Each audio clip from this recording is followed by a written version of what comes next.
두 번째 이제 심장 석회에 대해서 말씀을 드리도록 할게요. 자, 심장 석회화는 자, 심장 혈관의 말 그대로 석회화가 생기는 겁니다. 자, 석회화는 뭡니까, 여러분? 칼슘 덩어리죠, 그죠? 자, 여러분들이 복용하는 칼슘은 어디로 가는 것과? 칼슘의 데스티네이션은 본입니다, 본, 뼈. 그 다음에 스컬, 이런 스컬, 그 다음에 티스, 이런 겁니다, 그죠? 뼈. 뼈에 가는 게 여러분들이 칼슘을 먹는 이유가 뼈를 튼튼하기 위해서 그렇게 가는 거죠. 근데 만약에 섭취한 칼슘이 우리 몸으로 잘 안 들어와서 그냥 장으로 빠진다든지 또는 뼈로 안 가고 혈관에 돌게 되면 어떻게 될까? 만약에 이런 경우가 생기지 않을까요? 그렇죠? 혈관을 돌다가 왜 하필 심장에 석회가 생길까?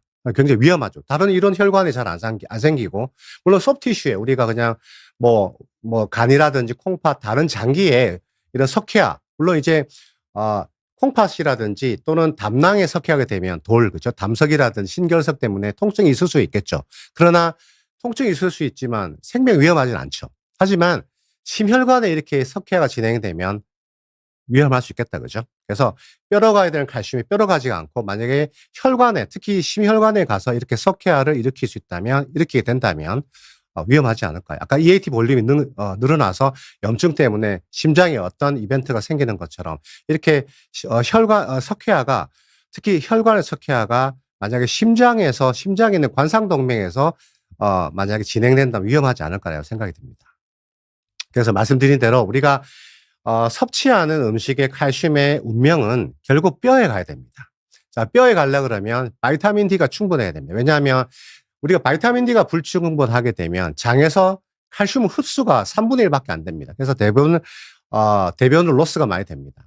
그래서 바이타민 D가 충분해야 되기 때문에 최근에 바이타민 D를 충분하게. 근데 여러분 지금 겨울이고 또 옷을 많이 입고 화장 많이 하고 하기 때문에 바이타민 D가 선 익스포즈가 안 되고, 최근에 이제 서플리먼트를 많이 여러분 드시게 되고 또 의사 선생님들이 주사도 놓기 때문에 일부 환자분들은 충분한 혈액 농도를 유지하는데, 만약에 그렇지 않으면 우리가 섭취하는 칼슘은 결국 피칼 로스, 대변으로 흘러 나가게 됩니다.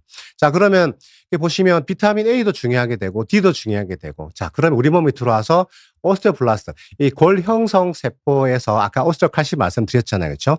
뭔가 이 단백질이 칼슘을 뼈로 가게 만드는 그러한 역할을 하게 되는데, 자, A가 필요하고 D가 필요합니다. 그 다음에 이 오스테오칼신이 보시면 글루라는 프로틴 붙어 있는데, 요게 만약 칼슘이 분비가 붙으면 이렇게 쏙 미끄러지게 되게 된다고 생각해 보세요. 그렇죠? 근데 얘네들이 뭔가 구조적으로 요렇게 글라라는 이런 형태로 되게 되면, 이렇게 파우치처럼 요렇게 되게 되면, 그렇죠?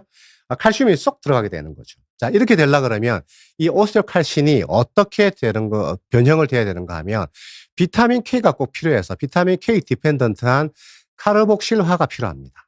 그래서 만약 비타민 K가 부족하게 되면, 카르복실화 잘 안 일어나게 되면 우리가 비타민 D, A가 충분해서 칼슘이 들어오더라도, 그렇죠? 뼈로 칼슘이 가지 않습니다. 그래서 언더 카르복실레이트된 오스테오칼신이 늘어나게 되고 카르복실화된 오스테오칼신이 떨어지게 돼서 이 비율이 안 좋아지게, 불균형이 되게 되면 뼈가 약해집니다. 그러면 칼슘은 어디에 가겠어요? 일부는 소변이나 대변 로스가 되고, 우리 몸에 들어가는 거는 피칼 로스는 아니고 소변으로 나가게 돼버리겠죠. 그러면 남아있는 거는 혈관에 돌면서 굉장히 크리티컬하게 되는 것이 심장에 있는 혈관을 공격해서 거기서 문제를 일으킨다.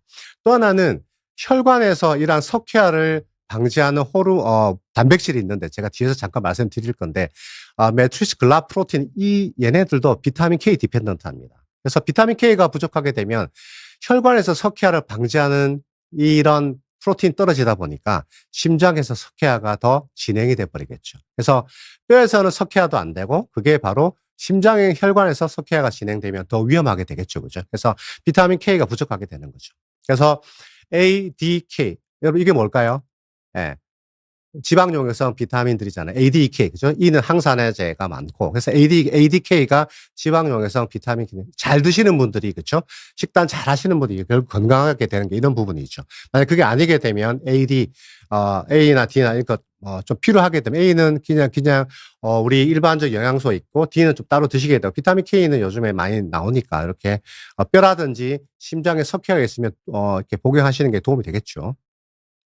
자, 그래서 심장석회화를 우리가 연구를 보니까 심장석회화가 없는 군에 비해서 보시면 심장석회화가 수치가 있는데 캑스라고 CACS라고 캑스라고 여러분이 건강검진에서 CT를 찍으시면 캑스 스코어라고 있는데 이게 스코어가 올라갈수록 안 좋아지게 되는데 이거 보시면 코로너리 이벤트 심장에 있는 뭔가 이벤트가 증가가 되는데 보시면 이렇게 색깔이 있는 게 올라가게 되겠죠. 그래서 1에서 100일 경우 100에서 300일 경우 300 이상 경우 그래서 봤더니 100에서 300일 경우가 통계학적으로 유의하게 뭔가 서든 데스가 더 증가되더라라는 거죠. 그래서 이 수치가 여러분 검진하실 때 선생님 저 캑스 수치가 얼마일까요? 물어보시는 것도 되게 중요하지 않을까 생각이 돼서 100 이상이면 여러분들 주치의랑 잘 상의해서 여러분들이 관리하시면 좋을 것 같아요. 그럼 어떤 사람한테 캑스가 잘 생기냐?